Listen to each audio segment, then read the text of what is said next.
అసలు మనకి BTech exams ఉంటాయా ఉండవా ఈ ప్రశ్న మనందరిలో ఉంది. మనకి బీటెక్ ఎగ్జామ్స్ ఉన్నా లేకపోయినా కానీ మనోళ్ళు బుక్లని చదివేసి పక్కన పడేసి ఇంట్లో ప్రశాంతం పడుకున్నారు. చాలా మందికి నమ్మకం ఏంటి అంటే యూనివర్సిటీ పాస్ చేస్తుందిలే, ఇప్పుడు ఎగ్జామ్స్ ఎక్కడ పెడతారో అనే గట్టి నమ్మకం ఉంది. కాకపోతే మనం గుర్తుపెట్టుకోవాల్సింది ఏంటి అంటే యూనివర్సిటీస్ మనల్ని అంత ఈజీగా పాస్ కానివ్వవు. అండ్ ఒకవేళ పాస్ కానిస్తే మాత్రము అది మనకే ప్రాబ్లం. లాస్ట్ 4 months నుంచి కరోనా వైరస్ పాండమిక్ వల్ల కాలేజెస్ అన్నీ ఆగిపోయినాయి అండ్ ఆన్లైన్ క్లాసెస్ స్టార్ట్ అయినాయి. అండ్ ఆన్లైన్ క్లాసెస్ సంగతి మనందరికీ తెలిసిందే.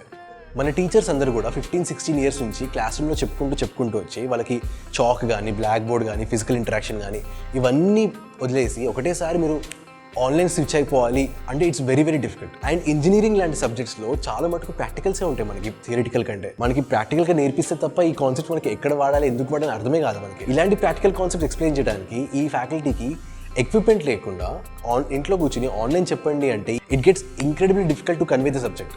అండ్ ఎస్పెషల్లీ ఒక స్టూడెంట్ ఫస్ట్ ఇయర్లో ఉన్నాడంటే తనకి ఇంకా డేంజర్ ఇది. ఫస్ట్ ఇయర్లో మొత్తం అన్ని కూడా ఫండమెంటల్స్ ఉంటాయి. అదే ఫండమెంటల్స్ ఇప్పుడు మనం మిస్ అయ్యాము అంటే సెకండ్ ఇయర్ థర్డ్ ఇయర్లో వచ్చే సబ్జెక్ట్స్ అన్ని కూడా ఈ ఫండమెంటల్స్ మీద బిల్డ్ చేసుకుంటూ వెళ్తాయి.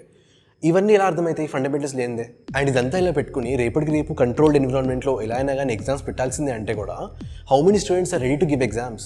మనకి వచ్చిన ఈ 4 months ఆఫ్ ఇంటరప్షన్ ఏదైతే ఉందో, ఏ 4 months అయితే మనం అందరూ సమ్మర్ హాలిడేస్ అని చెప్పేసి ఎంజాయ్ చేశారో, ఇది one of the biggest problems in education at the moment. ఎందుకంటే ఫర్ ఎగ్జాంపుల్ మన బ్రెయిన్ ఏం చేస్తుంది అంటే ఇట్ అడాప్ట్స్ టు ప్యాటర్న్స్ అనమాట. ఫర్ ఎగ్జాంపుల్ మీరు ఒక పని కంటిన్యూస్గా చేస్తున్నారు అంటే your brain tries to figure out ఈ పనిని ఇంకా ఈజీగా ఎలా చేయొచ్చు.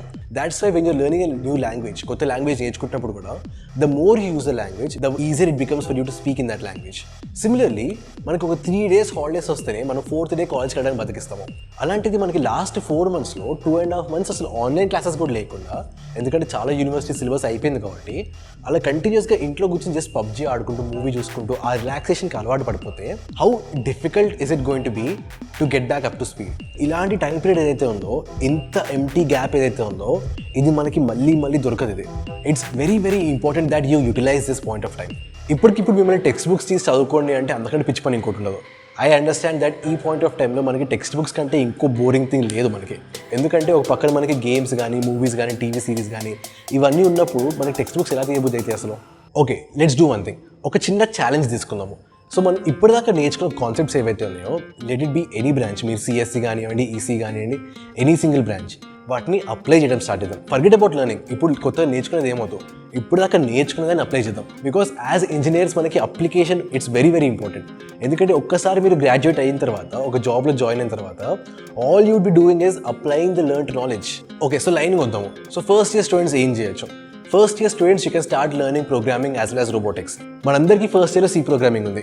అండ్ రెగ్యులర్గా జస్ట్ ట్రయాంగిల్స్ ప్రింట్ చేయడము, ఫిబొనాచి సిరీస్ రాయడము, ఫంక్షన్స్, ఫర్ లూప్స్ ఇవి రాయకుండా వాట్ విల్ డూ ఇస్ ఒక చిన్న మైక్రో కంట్రోలర్ తీసుకుందాము.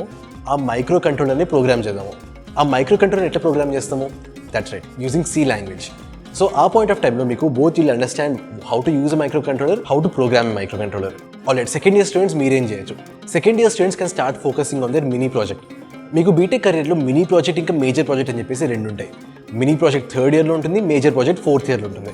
So what you can do is you can start building small things. చిన్న ఆర్సీ కార్ కానీ, లేకపోతే ఎల్ఈడీస్తో గేమ్స్ కానీ. These are fun projects but it's going to help you a lot in terms of figuring out or building new things. Okay, third year students ఏం చేయొచ్చు? You can start focusing on your major project. 4th year start అయ్యి end అయ్యేదాకా ఎందుకు wait చేయాలి? ఇప్పుడే చేసి పెట్టేసుకుంటే అయిపోతుంది కదా. And you also get lot of time to explore new stuff. ఇంటర్నెట్లోకి వెళ్ళి BTech 4th year projects for అని చెప్పేసి మీ బ్రాంచ్ పేరు టైప్ చేస్తే, ఫర్ ఎగ్జాంపుల్ ఈసీ అయితే EC, BTech 4th year projects for EC అని టైప్ చేస్తే will get a huge list of projects. ఈ ప్రాజెక్ట్స్ ఏవైతే ఉన్నాయో వీటిని ఎగ్జాక్ట్ కాపీ కొట్టకుండా గెట్ ఇన్స్పైర్డ్ ఫ్రమ్ దెమ్. దీనిలో ఇంకా కొత్తగా ఏమైనా చేయొచ్చా? Try that out. సో ఇవేమైతాయి అంటే when you go to your 4th year ఇవి షోకేస్ చేసుకోవడానికి చాలా హెల్ప్ అవుతాయి. And this thing you can also add your resume. Okay, 4th year students మీరేం చేయొచ్చు? 4th year students you have the most critical part.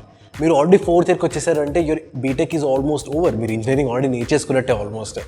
So ఇప్పటిదాకా నేర్చుకున్న skills ఏవైతే ఉన్నాయో, take all the skills and apply to build something that is going to be useful for the community. మనకి బయట ఒక pandemic situation ఉంది. CSE students you can build applications, websites which can help people during this pandemic. And EC students అయితే you can create automatic hand sanitizers, automatic dustbins. ఏంటంటే corona సిచ్యువేషన్లో ఫిజికల్గా robotics తోటి, micro controllers తోటి మనం ఏం చేయొచ్చు.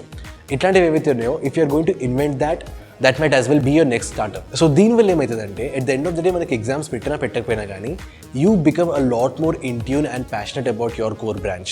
ఫర్ ఎగ్జాంపుల్ సిఎస్సి స్టూడెంట్స్కి they understand what to learn next. So if I want to create a website, లేదంటే ఇప్పుడు యాప్ తయారు చేయాలంటే ఏం నేర్చుకోవాలి, మార్కెట్లో టెక్నాలజీస్ ఏంటి, you want to build stuff. EC students will be much more interested to learn microcontrollers and microprocessors as they go further. So passion aithe undo, this itself will drive the interest within you to learn your own subjects. Mundu aithe manaki theoretical ga bland ga edaithe undindo will become a lot more interesting. So like I said, this is a very very crucial point in your time. Please time ni waste cheyakandi. At any cost try to learn something that is going to be useful for your career. Point of time maniki malli tirigi raadu. If you enjoyed the video, don't forget to subscribe to the channel. We are going to bring in a lot more project-based videos in this channel. So ఏంటంటే మీకు చెప్పడం ఒకటే కాకుండా నేర్పిస్తాం కూడా, ఎలా projects ఎలా చేయాలి, ఏ projects చేయాలి, and which projects have actually good scope in the market.